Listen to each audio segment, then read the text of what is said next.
Hi everybody, I'm Dr. Moen, and this week in Psych 300, we're going to talk about why you're doing this. Why is it that you are getting a degree in psychology, and what are you going to do after you graduate and leave UNK? Hopefully, you have some idea of why you're doing this. Now, for most of you, you probably want a job. Most people go to college because they want to get a degree and eventually work in whatever field is related to that degree. So you probably want a job that gives you a couple different things, one of which being it allows you to use your skills. We all like to feel like we're working towards something and that have a unique skill set. People really like the feeling of being good at what they do, being intrinsically motivated and doing our jobs because we want to do them, not necessarily because we have to do them. So you want a job that allows you to use your skills. You also want a job that feels rewarding, that you can do work and feel like you accomplished something and that you're doing some type of good and moving society forward in some way, whether that be helping people or doing research and solving problems. There's lots of different possible fields, and people generally want to feel like their job is rewarding. People also really like to find their jobs enjoyable. It's no fun if you go through and get a degree that you've worked years for and then you end up in a job that is just painful to go to every day. It's really nice if you have a job where you can wake up and you want to go to work and you're excited about the different types of things you're going to do. And so jobs that you find enjoyable are really important for long-term satisfaction, for growth in that role, and really feeling like you're contributing to something. Now, all of these things are well and good, but you also probably want a job that pays you well. You can have a job that is rewarding, that lets you use your skills and is enjoyable, but if you can't pay your bills, it becomes a little challenging. So this week, we're going to talk about how you can get those things. How can you end up in the career path that you want to be in? So there's really two major ways that you can get where you want to go. So you're in the psychology department at UNK. After you graduate, you really have two options, or rather, as you approach graduation, you have two options. The first is to get a job directly after your bachelor's degree. Sometimes internships can happen first. Hopefully they're paid internships after you've graduated. But really, you have one path where you get a job and you are done with your education after your bachelor's degree, at least for the time being. Or you can go to graduate school. So those are sort of the two main paths that people take, is you either get a job or you stay in school and you go to graduate school. Now there's going to be circumstances where you get a job and take a year off and then go to graduate school. So there's some flexibility in these two paths. Regardless of what you do, whether you go straight into the job market or whether you apply to graduate school, you are going to need people that support you, that speak to your skills. So those are called references. You have to have people, whether it be a boss, a professor, a research mentor, a supervisor, something like that, that can speak to your skills. And these references usually come in one of two forms.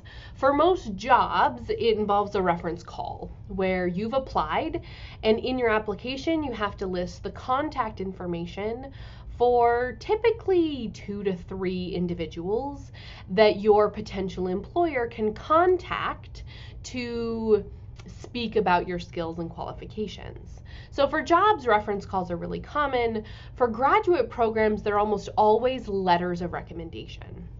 Now, you'll get more information about letters of recommendation in the weeks when we talk about applying to graduate programs, but really, the goal of this video is to help convey what your skills are to the person that's recommending you.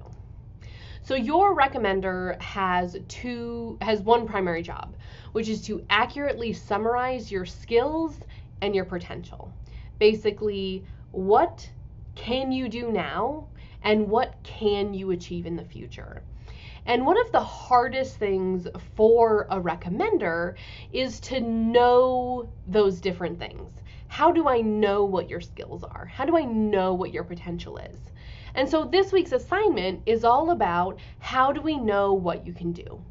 How does your professor know that you're organized and know that you have good problem solving skills and can pay attention to detail? So these things are important for you to understand how you're going to convey. So for this week's assignment, your job is to imagine that you are in your last year at UNK, and so you need to find a job or a graduate school that you want to apply for. If you want to apply for a job, it should be a job that you're actually would be qualified for with a bachelor's degree in psychology, or a graduate program that you'd be interested in going to. Again, probably wouldn't be the best idea to say that you're going to apply to graduate school for a electrical engineering degree if you're only an undergraduate psychology major. So it should be a graduate program that you'd be qualified for. Then you are going to write a letter of recommendation for yourself. You're going to pretend like you are your professor, boss, supervisor, mentor, and you're going to write a letter of recommendation for yourself, applying to whatever it is you've decided to apply for, a job or a graduate program. You're also going to have to list the skills that you have that make you qualified for that job. And you're also going to go through and list the skills that you are missing. So what do you have now and what are you missing? Now let's go ahead and look at the actual assignment for this week. Okay, so here's your assignment for this week. You have a list of instructions of what we just went over. For part 1, you're going to identify a graduate school or employer, name it, the position, the application deadline, and then list the required information and what you'll need. Part 2, you're going to write a letter of recommendation. So I have several things listed here. You should write it from a third-person perspective. So for example, I would pretend to be Supervisor Jane Doe and write a letter about Catherine Moen's qualifications for a position or graduate school. This letter should be 1 to 2 pages long. There's several different ideas of what you can talk about. You don't need to address all of them, but it should be, you should address some of them. Lastly, you're going to talk about skills that you have. So you're going to talk about unknown skills that you have that your recommender might not know. So maybe you're certified in Microsoft Word, you worked in a retirement facility for 3 years, you've presented PowerPoint slides in a professional capacity at work. I usually go to class prepared and I've read the textbook. So you're going to come up with at least 5 things of skills that you have and how you're going to let your letter writer or reference know that you have those skills. So that could be, it's going to be on your CV, you're going to include it in your personal statement, you're going to participate in class or go to office hours 2 to 3 times a semester. So these are just some examples. Finally, you are going to discuss any missing abilities. So what skills do you not have? I do not interact with classmates or faculty. I cannot do statistics. I want to become a counselor, but I've never been in a counseling session. I don't work well with others. And then you're going to write about how you're going to obtain those skills. So you know what you're lacking, what are you going to do about it? And you'll list those here. In addition to these assignment instructions, you also have a template that you can fill all of this out.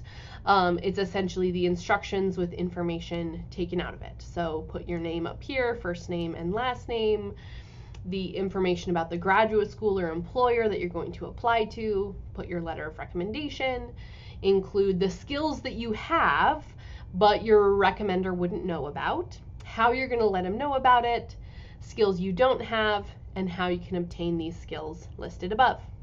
Overall, I hope this is a helpful process for you and that you are able to get a better grasp of what this process looks like from the other side and what you can do over the next couple of semesters at UNK to make sure that you are as competitive as you can be for the job market or for graduate programs.